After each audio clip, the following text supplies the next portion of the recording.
This is Thrive Perspectives, an ever-growing discussion about the issues and ideas that shape our lives, with your guide, Dr. Matthew Jacoby. Matt Connell back in the studio, Thrive Perspectives. Man, it's been an interesting journey so far as we've sort of looked at our Christian worldview, and last episode we looked at the human predicament and really focused on the challenges of to some degree suffering, but how we got there, you know, the fact that really we've created these are the consequences of our decisions, and particularly obviously we've gone right back to the beginning in Genesis and the decisions made there.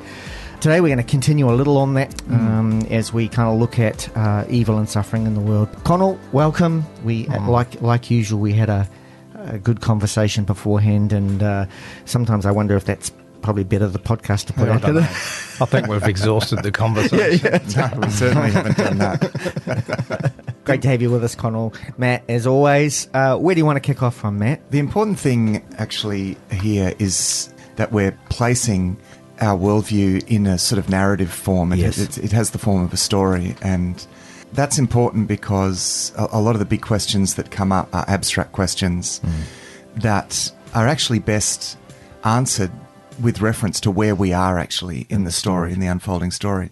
Now, initially, it's a story of the empowerment of human beings, and that's a very important backdrop for the problem of sin, evil, and suffering in the world. The level of empowerment. First of all, the weight that was put on human choice. We may not think that was such a great idea to give human beings freedom of choice, but the idea behind that is that, you know, primarily, you know, we understand God as a relational God, a God who is looking for a love relationship with his children, with human beings. And in order for us to return that love relationship, it requires this freedom of choice. And so that throughout Scripture is the supreme good. You know, it's this love relationship, you know, the sort of prime attribute of God celebrated throughout Scripture is the love of God. And the first commandment of all is love the Lord your God with all your heart, mind, soul, and strength. And then love your neighbor as yourself. Jesus says this is the summation of the whole law. So there's no higher good than relationship. This is the top. This is the top of the ladder in terms of importance. And so in order to even make that possible, we had to, you know, God gave us this freedom of choice. And of course, choice comes with, well, dare I say it, a sort of risk. Now, it's problematic applying the idea of risk to God. But it does come with that, you know, we had a choice either way, and we talked about that in the last episode. Yeah, and of course, human beings made the choice to reject God, to not trust in God. There was a break in that relationship, and because of the level of empowerment, and this, you know, the other key element, as I said, of that was this level of empowerment, you know, that we were put in charge, that the world was created almost like a physical facet of heaven. It's interesting, in the beginning, you get this sense that heaven and earth are very much one and the same. It's almost like the earth is in some sense a physical facet of heaven, whatever physical means. And then after the fall, you get this sense of separation. Suddenly heaven seems to be well, it's almost spoken in terms of spatial difference, but it's not spatial difference because there's a relational rift.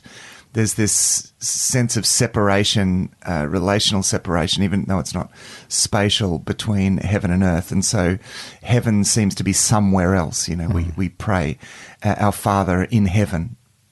Now, that's significant because that separation then is closed right at the end of the Bible. When you get to Revelation chapters 21 and 22, you see a return. Then I saw the holy city, the new Jerusalem, coming down out of heaven from God.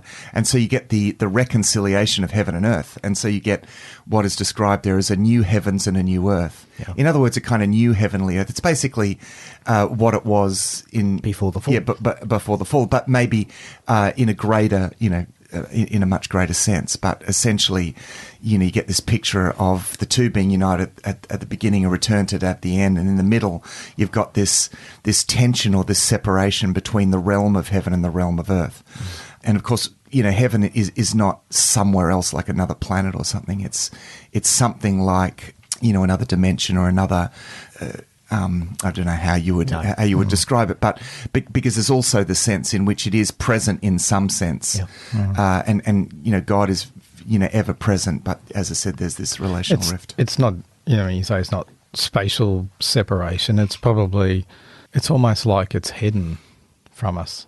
It's an access. We don't have the access to it. That's God right. Intended. And this is actually depicted at the end of Genesis chapter 3, when the Garden of Eden, whatever that was, and we're not given much explanation, although in the context of the ancient world, as the Old Testament scholar John Walton suggests, that may have been some kind of temple garden sort of thing where this whole drama was sort of enacted. And I mean, he sees Adam and Eve as these two archetypal, almost priestly sort of figures. Mm-hmm. I mean, because the text is very condensed, there is room for conjecture, for sort of educated conjecture. And it's not wrong to conjecture, and a lot of those suggestions are interesting. We just don't really know for sure.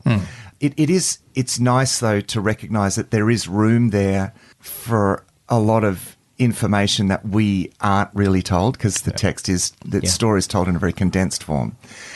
But what you get there is this perfect garden, which has this sort of heavenly, and certainly in the context of an ancient Near East, this sort of garden, temple, they were designed to depict a heavenly state of affairs. And the interesting thing, and certainly in Genesis, it certainly is this sort of heavenly state. But of course, Adam and Eve are then cast out of the garden, and the cherubim with the flaming sword is put, at the entrance of the garden to prevent them from coming in. And so they are cast out of that heavenly state because of their rebellion against God. So that in a sense states that separation suddenly, and it's not like, because then you don't, Eden ceases to become a place, really. Of course, you get the rebuilding of the temple, and in a sense, the temple kind of evokes the idea of the garden, even the fact that the big curtain that led into the most holy place had cherubim sewed into it. And so there was this idea that this is the pathway back into, the temple is this pathway back into this, heavenly state. With the heavenly, when you say heavenly state, I mean, the picture that comes to mind is floating around, and it's all kind of spiritual and not what we're used to. Yeah, right. Yeah, good But point. I think, you listen to people and how much weight you put into, like, your near-death experiences and things like that. But those who say they've experienced that, at least detachment from the physical world that we know now, talk about something being more real, more present than we get to experience now. So when we say heavenly state, I think we're kind of something becoming more unreal, imaginary in our mind, some sort of floating dream-like state. But really the heavenly state was probably like a much stronger, more physical, what's the word? Like it's almost like richer, deeper. Yeah, that's right. More vibrant than what we've got now. So it's. Well, if you look at Jesus, he was the first resurrected, and we saw how he interacted on a physical world after his resurrection. We read, Paul, I think it is the cloud of witnesses. So I think, as you said before, we don't have access there, but potentially, there's all these people, potentially beings, witnesses watching. Yeah, that's in Hebrews. Hebrews. Yes. The when I refer to a heavenly state, I'm not talking about a non-physical state. The heavenly state is essentially a state of relational harmony in every respect. And actually, that's a good segue, actually, because that's lost. It's the relational harmony that is lost. So the harmony between us and God, that's the first thing. When that's broken, there's a loss of harmony between human beings, because our fundamental identity is children of God, and we're all connected together as something like branches growing out of a vine, to use the illustration that Jesus used. We are, we're like branches growing out of the vine. But as soon as we disconnect from the vine and snap off, we all become these autonomous sort of units in and of ourselves, and so disconnected from each other. Now that's essentially not real, because the fact is we are actually connected to it. Like we are actually, but there's a relational disconnection that happens because I mean, the irony is too that we are also continually connected with God. I mean, we continually reliant on God for the sustenance of our very being. The very being and life that we have is actually the very outflow of God. And I know that sounds a little sort of new agey, but I'm thinking, the statement the Westminster Confession of Faith makes as God is the fountain of all being, and utilizing that picture of the branches on the vine.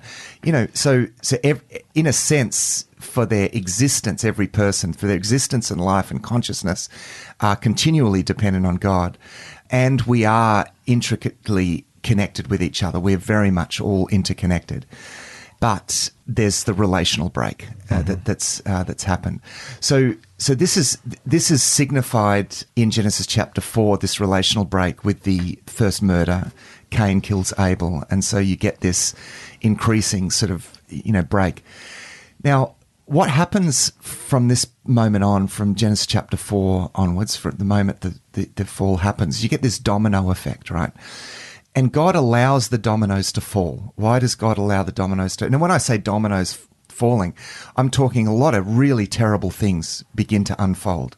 Things that God predicted would unfold when he confronted Adam and Eve in Genesis chapter 3. Right? It says, you realize that because of what you did, all of these things are going to happen. And we covered some of those things in the last episode. What you see is the dominoes start to fall and things start to descend back into chaos. And of course, that's depicted in the waters of the flood. Waters, the ocean is seen as a kind of symbol of chaos. We saw that at the beginning, Genesis 1 verse 2, the watery chaos in the beginning. And so in a sense, the world returns to that chaotic state. And that's kind of symbol of what's happened with God's perfectly ordered world. It descends into this chaos. Now, God lets the dominoes fall. Why? Because we made the choice. And empowerment means that when we make the choice, the consequences flow from our choice, because the choice that we make is an empowered choice. God put us in charge, and as it says in Romans 11:29, the gifts and the call of God are irrevocable. God doesn't disempower once he's empowered. But essentially, in making that choice, he then allows the dominoes to fall. Now, that doesn't mean that God doesn't intervene. He does, but he's largely committed himself to allowing the consequences of our actions to flow on. This is why in the standard in scriptures like Exodus 34, the story of Moses, when God says to Moses, I'm going to pass by you and so you can see my glory. And when God passes by Moses, he declares his name, right? And his name is, showing love and goodness to thousands of generations. And then goes on to say, but visiting the sins of the fathers upon the children to the third and fourth generation. And a lot of contemporary readers find that really vexing. He visits the sins of the fathers. This is in Exodus 34, and it's a number of places, significant places where God says, this is who I am, right? Yeah. In describing who he is, it's the fundamental elements of what God wills, and so he wills to show love. That's the primary thing that it said. He shows love to thousands of generations. He forgives iniquities and so forth. It says that, but he visits the sins of the fathers upon the children to the third and fourth generation. Now, the reason for this is because he has empowered the fathers to the extent that their choices are going to have inevitable consequence on their children, on their children, their children, and their children, right, to the third and fourth generation. Now, we might say, oh, but that's just too much responsibility that my actions, I don't want that much responsibility that my actions should have consequence to the third and fourth generation. But that's what being human is. Yeah. See, we automatically tend to shirk responsibility, but, that's part of our kind of corrupted human nature. And we saw that in the last episode. Adam and Eve are shirking responsibility, they're blaming each other essentially, and not wanting to be accountable. But it's a collective thing too. It's not just down the generations from your ancestors. It's a collective in our community that we live. The choices that we make have impact on people that are far removed from us that we don't even know. So as a community, because a lot of people will go, well, I'm feeling the effects of, this chaos from things that choices that I haven't even made, that other people have made. Yeah, that's right. And that's a good point.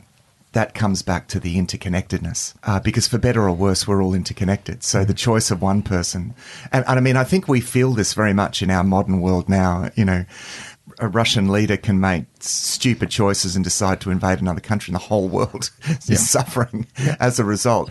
You know, that I think we're feeling that interconnectedness because of a political situation, but it was always there.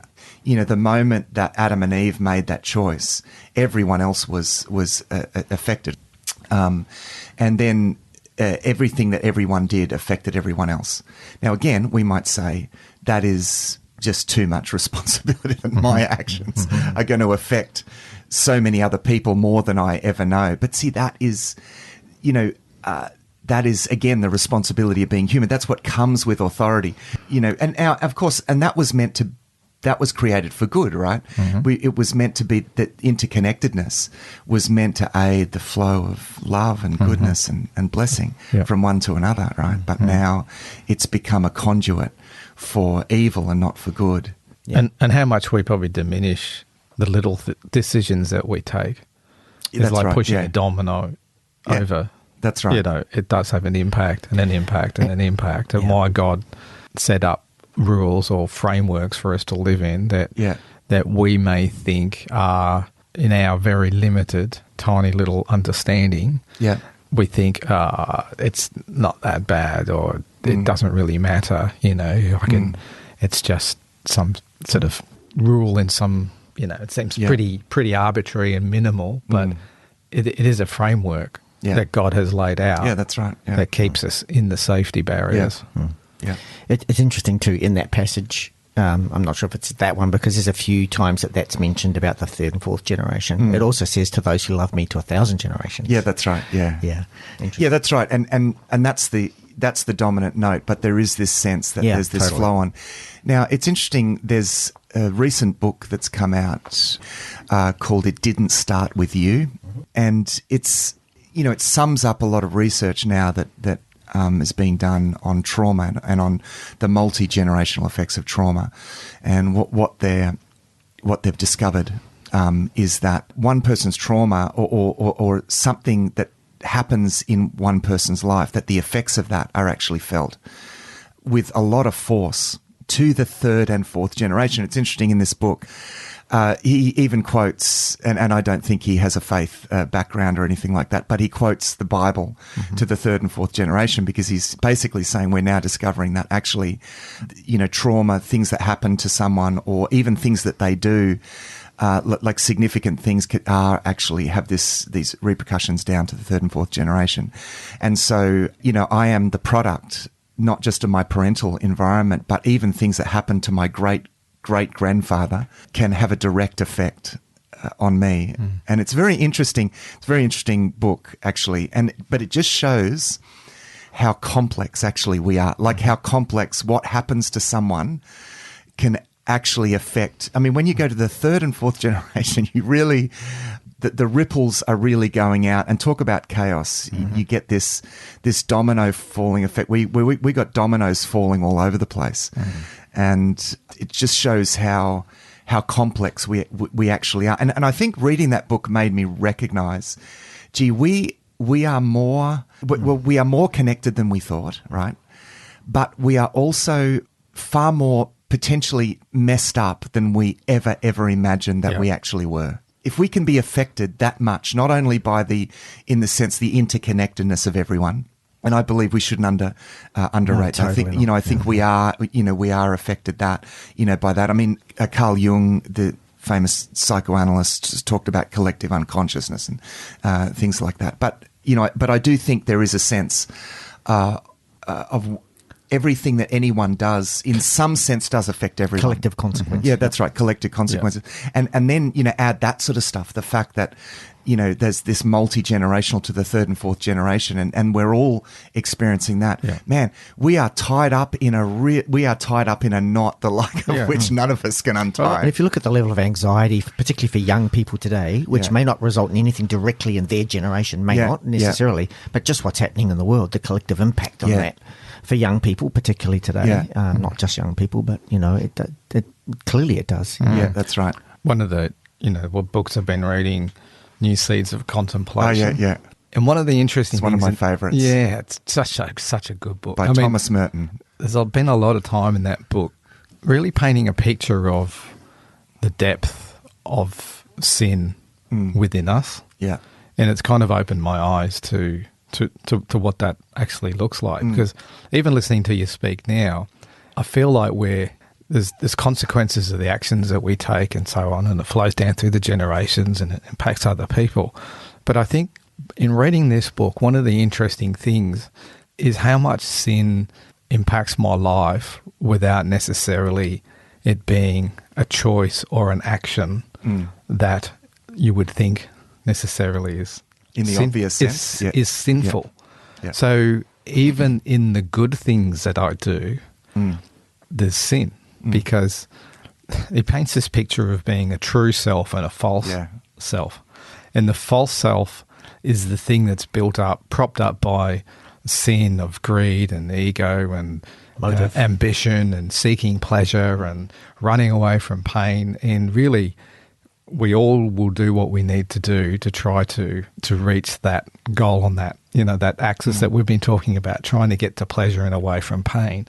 And so we'll trample over people, we'll put people down, we'll manipulate situations to our advantage to try to get ourselves there. But so much of what we do that seems like is good is still tainted by these corrupt ambitions that we don't even know that we're operating in that kind of... Because there's so many layers of complexity. Yeah, and it's so steeped in this.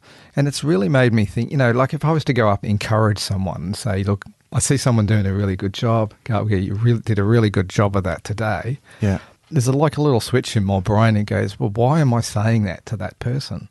Yeah. Is it because I really want to encourage them, or do I want to win some favour with them? Do I want them to like me? Do they? Yeah. There's all these things, and they're going, and you start to realise, man, I'm so complicated that I'm not even sure that the good that I do in my life is that, like, for me, sin isn't necessarily just those big pieces of things that I focus on, where I know that I fail and disappoint God. But it's not something that I'm always constantly thinking, oh man, I've messed up here, messed up there. When I look at it that way, then I kind of end up thinking, well, I'm not so bad because maybe my failures are just here and there kind of thing. Yeah, that's right. And when I was actually thinking about this, and I was talking about this with someone the other day, and they were talking about feeling like they fail all the time before God. And one of the images that I kind of got in my head of what sin actually looks like is like a beach with, you got all the grains of sand as far as the eye can see. And sitting on top of the beach are these, bigger rocks. And the only things that I can see are the bigger rocks. Yeah. And I look at the big rocks, which are the big sins. Yeah. And I think, look, I've sinned there, I've sinned there, man, I'm a bad person. Yeah. But actually, when you zoom in from God's perspective, all the little grains of sand on the beach is sin as well. Like, I'm absolutely dripping in sin in my nature. It permeates through everything. Yeah. And the repercussions of that from all the little things that I'm doing as well, or it's all setting up a kind of a... and people are going to... And I just know people are going to struggle with that because it seems like such a bleak, such a big picture. Now, what we need to remember, the backdrop to that is that we were essentially created good. It's important to remember that. So we're not essentially bad. We essentially are created good in our essence, right? But that goodness has been corrupted. And that corruption is pervasive. And this is, one of the reasons why Thomas Merton in that book, New Seeds of Contemplation, one of the reasons he focuses on that a lot is because that's our liberation lies in the recognition of that. Yep. And I know personally that confronting that has been one of the most liberating, empowering, life-giving things because my existence is in the grace of Jesus Christ. Therefore, everything good that comes from me is of the grace of God, like I'm floating in an ocean of grace. And it's not just about this bad thing or that bad thing or this. It is that I am pervasively in need of grace. Now, it doesn't mean that there's nothing good.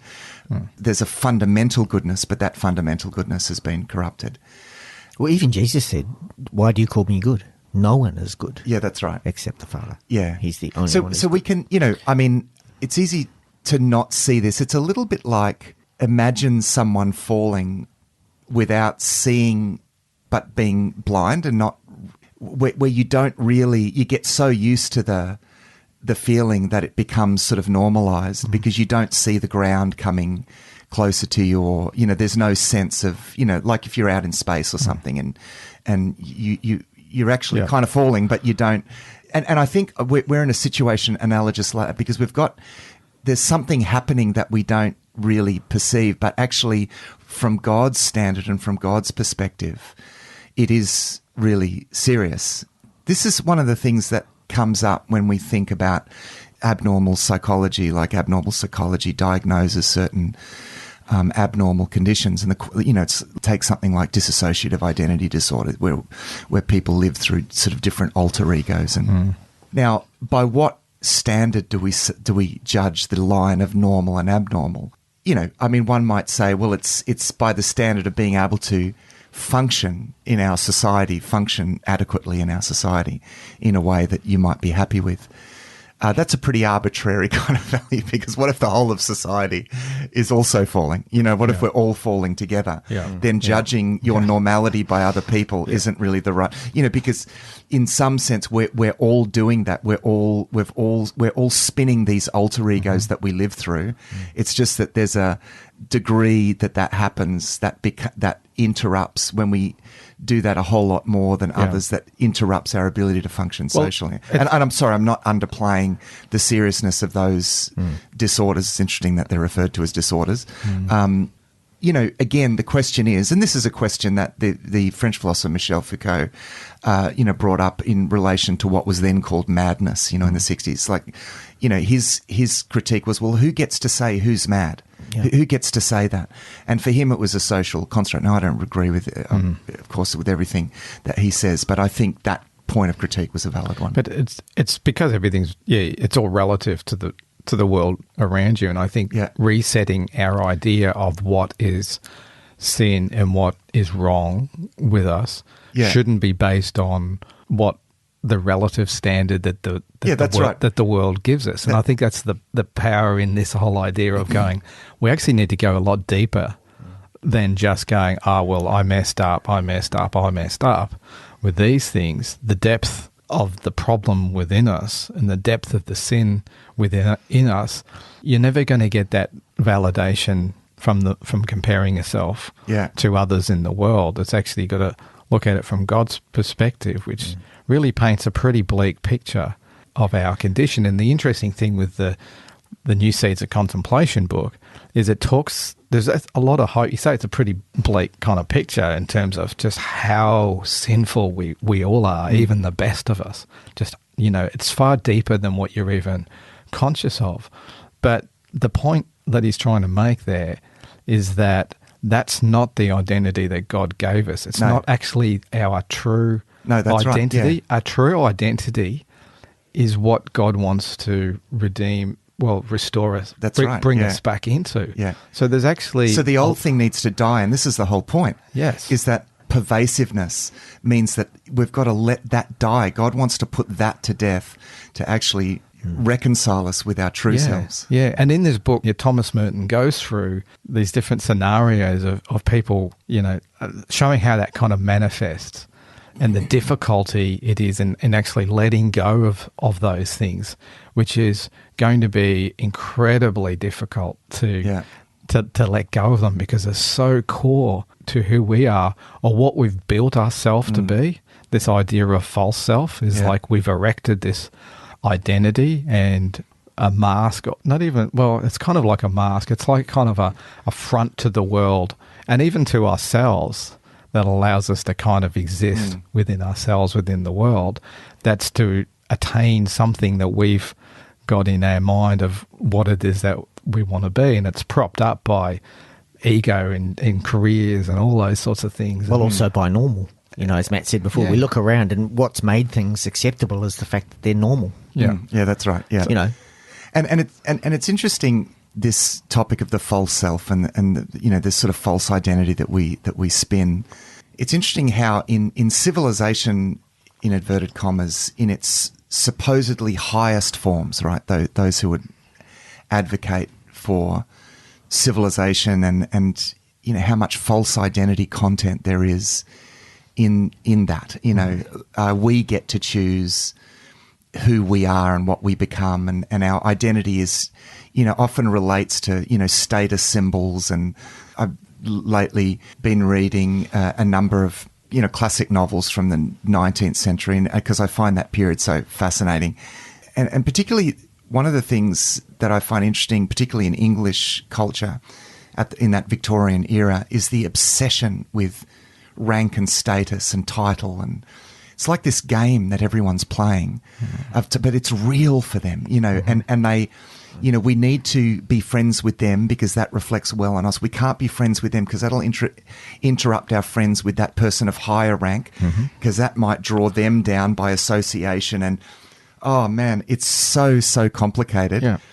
It's this spinning of a sort of false reality with false identities, a kind of false universe. It's just the craziest thing. And yet this is supposedly, you know, the English nobility, you know, was supposedly sort of the highest expression of civilization. You know, even, you know, I enjoy watching the TV series The Crown, you know, and one of the things that they have the royal saying, and this is something that I think has been and that has been stated in terms about the royal family, is that they kind of stand for English civilization. It's that they kind of stand for, symbolise the height of sort of, you know, that British civilization.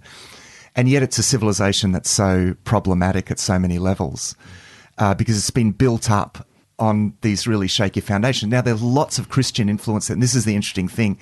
It's complex because there's lots of good stuff there, and we can talk about progress because there are lots of good streams flowing into that.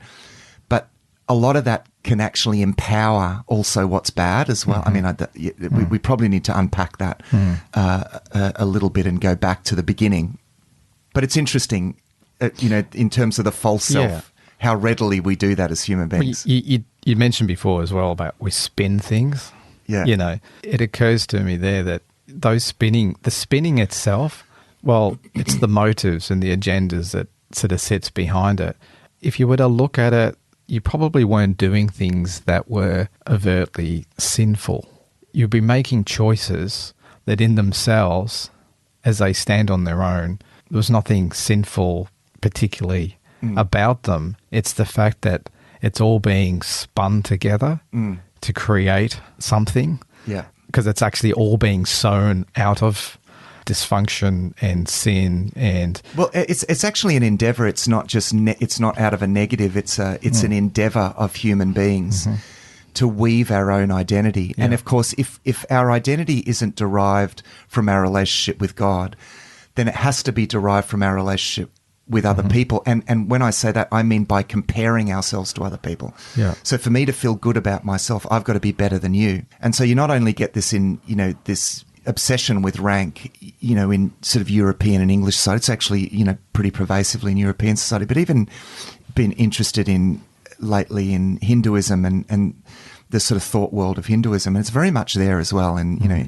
the caste society that grew out of that Hindu worldview, where one person's identity is created by comparison with the other person that's in the lower caste or the higher caste or so forth. Yeah. So that kind of dysfunction, I think that's what we need to become more aware of, where we've trivialized our dysfunction in terms of, yes, today I said something that wasn't completely truthful, for example, and that's it.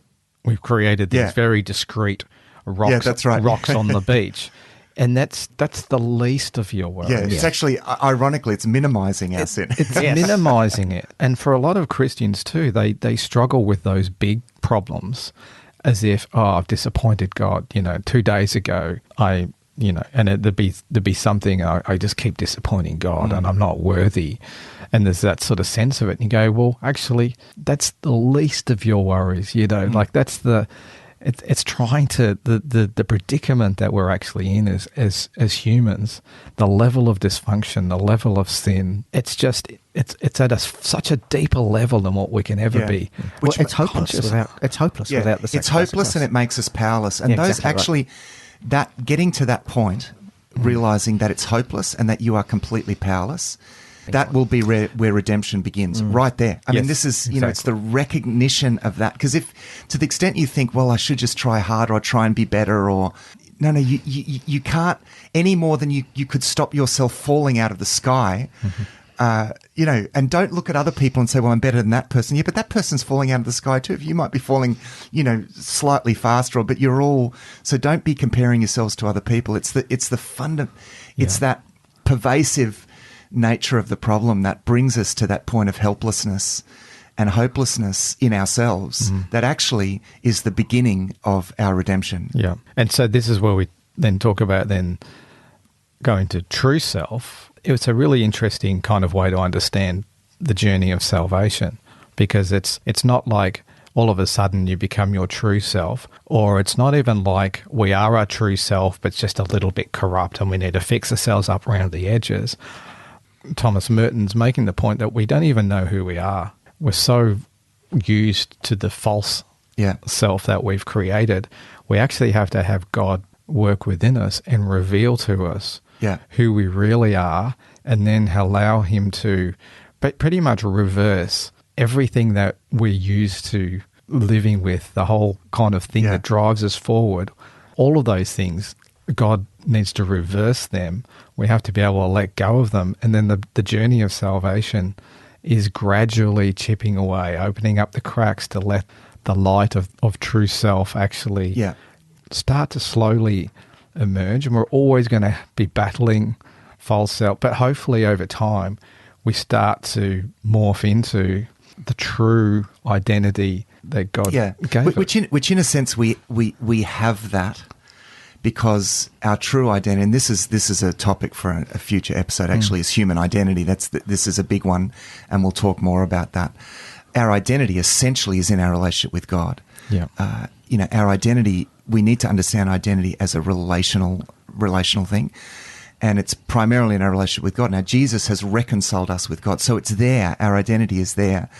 But it's the growth in that relationship, is that progressive discovery. And it's like putting that old identity to death and allowing God to deconstruct that and actually build up out of our relationship with God our sense of new identity. Yeah. As I said, we have that, but we still need to realize that progressively. And we don't necessarily, and this is where it came from the contemplative aspect of it, is that it's in there, but we actually are unaware of it, really. It's so deeply hidden from us. It needs to be something that's revealed and so on. But the interesting thing is too, he actually paints, there's a huge amount of hope in that who I am is actually not really who I am. God has an identity for me, something else to step into. Yeah. So there's a huge amount of that incredible, hope and optimism with that.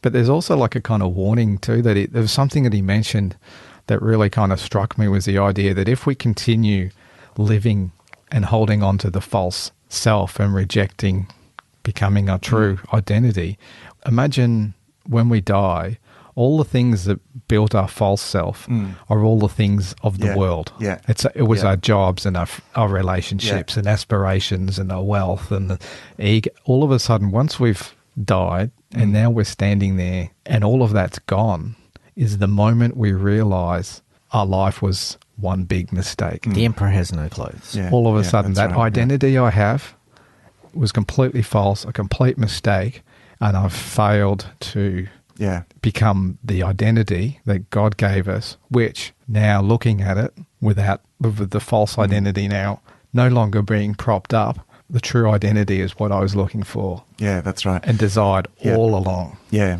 Just to say something about that, because we've mentioned that book a lot. So Thomas Merton was a Catholic Trappist, a Catholic Trappist monk. comes from he's coming from a Catholic background. Actually, I find myself resonating. Obviously, there's slight difference. There are obviously things in Catholicism that I would disagree with. I actually find his explanations. I find myself. I find his explanations of even some of those Catholic elements really, really interesting. I think he's, in some ways, he feels like a sort of a Protestant Catholic, if I can, even fairly evangelical in some sort of senses. So keep that in mind. That book, New Seeds of Contemplation by Thomas Merton, was, I think you're, discovering this too. It's one of the richest reads. I think this is a guy. To me, it's like when I read this book, I thought this is a guy that stood on the mountain. I mean, he is.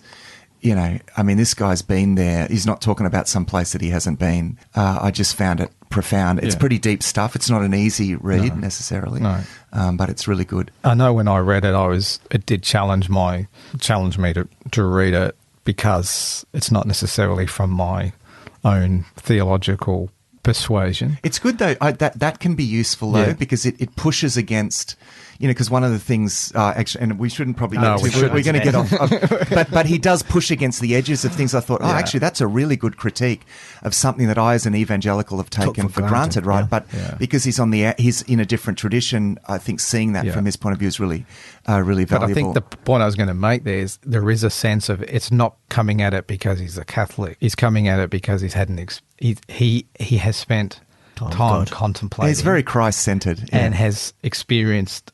Yeah, that's right. Something I haven't. He's accessed something that explains the core of that kind of general common understanding of Christianity, but just builds so much richness into a whole lot of ideas that I've taken for granted. Not to mention his mastery of the English language. I mean, he's a sublimely beautiful writer. Just want to go back to the consequences of the fall and the domino effect. So essentially what you get there is a sort of a social, you get the creation of, I guess, society, the roots of society, civilization, let's call it, as we now know it.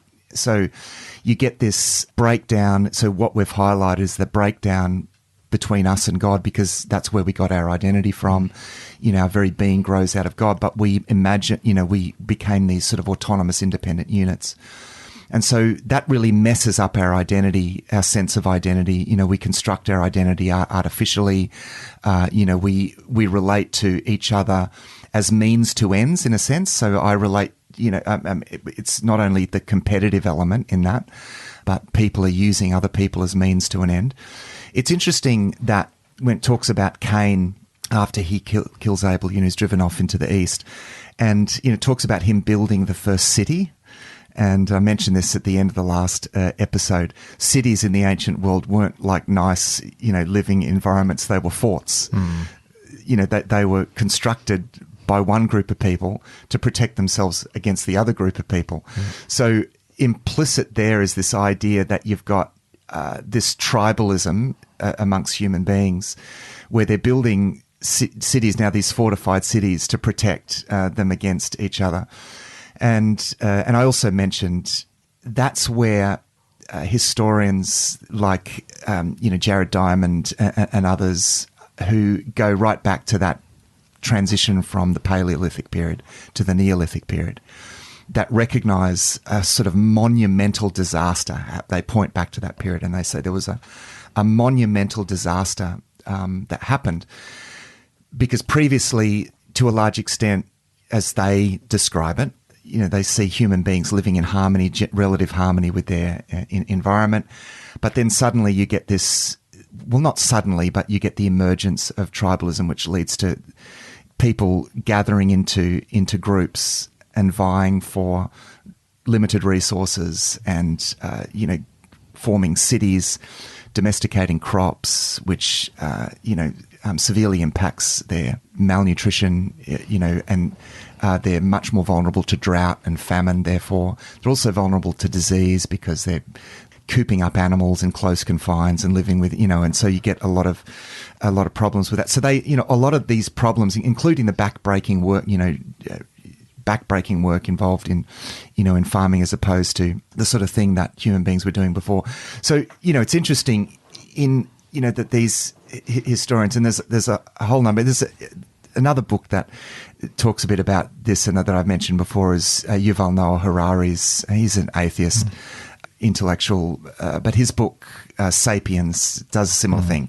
He talks about this transition, and it's just, and he's summing up a whole lot of scholarship that's come before him as well. But it's interesting that they locate as kind of fall, and the American philosopher John Zizan, who is what's called an anarcho-primitivist, which is basically a school of thought that problematizes civilization at the most fundamental level, that says that civilization is fundamentally corrupt because it has these corrupt roots. We used to live in harmony with our environment, but the turn from the Paleolithic period to the Neolithic period really begins all of our problems. So they locate this fall in this, at this particular point. Now, the interesting thing with John Zizan is that he refers to the Bible and the narrative of the fall as preserving the memory of that, right? Okay. Now, of course, the question is the historian's description of it, or is the biblical description of it the most accurate? And of course, we would say the biblical description is the most accurate. But it's interesting that these historians are, sort of now universally recognizing that there was something essentially problematic that happened there. Yeah, there's a pattern that they can see. Yeah, and the implications of this are important. And to this extent, I agree with John Zizan, who I got in touch with him actually, and because he's still alive, and I said to him, there's a lot of resonance with with some of the things that you're saying, and actually, the biblical accounts and some and elements of theology. And anyway, I shared some of that, and he actually wrote back and said, I'm actually starting to realize some of this. And he said to me, I've been reading Thomas Merton. He said, Thomas Merton lately has been my spiritual journeyman. Right. So I'm thinking, wowzers, here's a guy that's gone from sort of atheistic, sort of anti, and you sort of sense that in some of his earlier books, to actually realizing, I hope, realizing something there. Anyway, so one of the interesting things that he does is that he talks about civilization, the thing that we have celebrated in our culture without much sort of critical reflection. Well, civilization is better, what he's doing is essentially questioning what he and a number of other people have been doing, is questioning, well, is that actually better? And it goes back to the sort of colonialist mentality of, we had civilization, we felt like we need to come and bring this and sort of force this civilization structure on these primitive peoples that we had this fairly patronizing attitude, and we felt were sort of degraded and live these horrible, brutish sort of lives, out in the jungles and the bush and the whatever. When actually they're saying, these people were living a lot more in harmony with their environment, and it's not, and from a theological point of view, we would not want to idealize that, and certainly the idealization of that primitive state, begins with philosophers like Rousseau in the late 18th century and the 19th century. It was sort of fashionable, this idea of the noble savage, that's the language that they used, of course, where they began to question these values of civilization. There was this sort of movement there, and it was, seen, these primitive states were seen as almost this kind of utopias, little utopias, and I think that was overstated. But the beginnings of the criticism of that Enlightenment commitment to creating a civilization that masters nature and that is can solve its all, the idea of humanistic progress, and of course one of the big problems that even missionaries made at the time is that they confused civilization with Christianity, that a Christian Christian world is a civilized world. Now they weren't completely wrong in the sense that Christianity actually enabled and empowered the building of our Western civilization, with science. And this is at a much deeper level than most people that's realise. Right. Yes. I was listening to Tom Holland, who's that's a right. lecture on, because he's done a lot of research and stuff. So his book Dominion makes this very case. Yeah. That's right. Yeah. And just goes through how entrenched that idea has been of the impact that Christian thinking has kind of infused itself into so many layers of society. That's right. That it has built a functioning, generally better, is what you're saying. Is it's not necessarily, but it's like, but it's a what I guess we would, if you're an atheist making the case against religion and Christianity being the problem, then actually the things that you think are good are because of the thinking, or Christian thinking actually is planted in all of that, which has made it better. Yeah, but that also gets flipped by critics of the sort of colonialist way of thinking, because they say that, they sort of blame that, well, all these Christian ideas sort of got in there, and it's just so human to take something good and to twist it. Yeah. Like there's no doubt, and this is the argument that Tom Holland made, is that, so many of the sort of powers that we possess as a civilization, like even science and so forth, it actually, a lot of our civilization, even our ability to construct stable, economic environments and things like that, does go back to sort of Christian. There are Christian roots in that, the Protestant work ethic that has been spoken a lot about and so forth. So yes, there are good elements in that, but it's still, in a sense, and a good way of illustrating this is that it's like building a high rise. We've been civilizations like a high rise that we've been adding to, right? We've been getting better at building it, right? Mm-hmm. We've even used Christian principles to build, society. Now, I know that's being stripped away in our current environment, but it's a high rise that's built on really, really shaky foundations. Mm-hmm. It's built on, going back to Cain building the first city, and that's referring to the beginnings of sort of civilization. But civilization was built on sort of human autonomy and independence, and of course, the Tower of Babel is the culmination of that, really. And so that sort of illustrates the kind of foundations, these shaky foundations that civilization has been built on. And, essentially the argument of these anarcho-primitivist thinkers is that, the whole thing is fundamentally, it's just not going to work, because it's like, so they're questioning the idea, the idea of, for example, the philosopher Steve Pinker, who wrote a book called Enlightenment Now, which is a sort of advocating this idea of humanistic progress. We're going to solve all our own problems. Things are getting better. Look how much things have gotten better in the world, due to sort of humanistic progress. And yes, it is true. He can point to a lot of things that have genuinely gotten better. And, to go back to my illustration, and we would say, and, I would certainly argue, and Tom Holland, also Rodney Stark, the historian, would argue that Christianity has empowered a lot of those, the getting better part. But still, we're getting better at building new stories on a building that is fundamentally problematic. And this is where a lot of these scholars, and this is connected a bit to pessimism, a more pessimistic view that is taken, in view of sort of the destruction of the environment and so forth, because they're saying this just isn't sustainable. This whole way of living that we have constructed as human beings is completely unsustainable, and we've become like a kind of cancer on the earth, destroying. We're destroying our own body in a sense, right? Destroying our own host, and there's an element of validity to that. So it really underscores the fact that the Bible points to that this whole thing, the world system, it's all going to crumble and fall one day. That's where the story ends. I mean, there's victory at the end for the kingdom of God, but the kingdom of this world, this whole world system, as we read Revelation, it's very clear that all crumbles and falls, but the kingdom of God remains.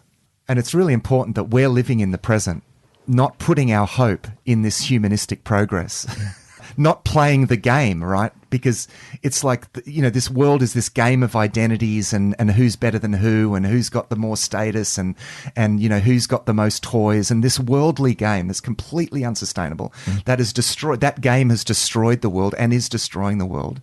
And yes, we have more resources and we're better at playing that game, and more people have an equal share in the game.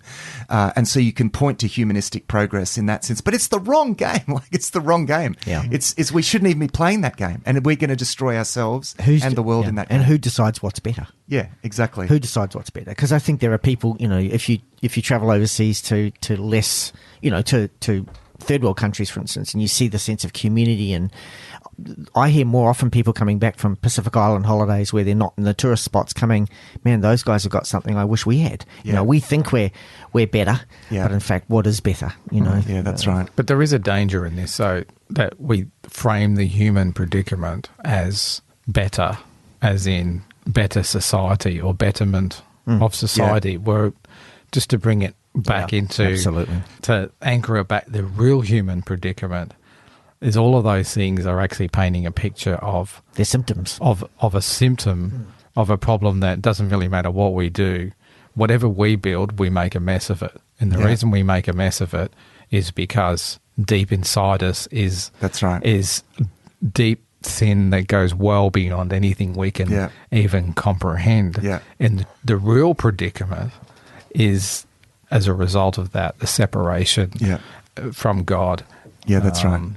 Yeah, that's right. And where that's going to end up, there is, where we sort of started off today as well, talking about visiting the sins of the different generations and so on.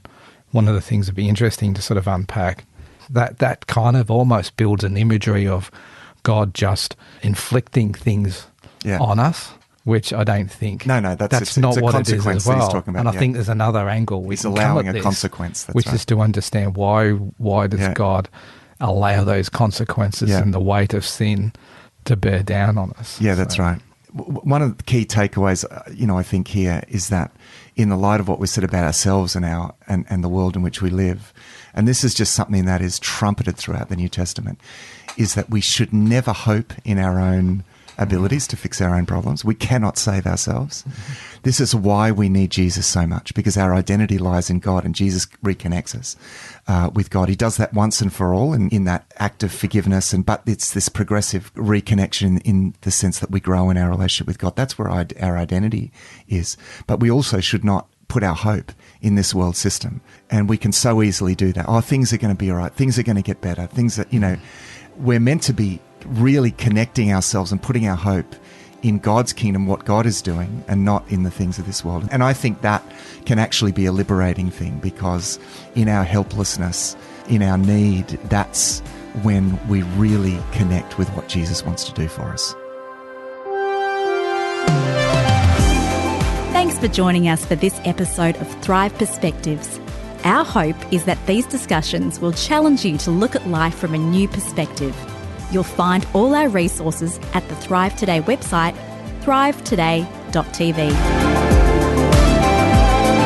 If there's a topic that you'd like us to discuss, please email us. Our email is contact@thrivetoday.tv. Until next time, our prayer is that you will thrive.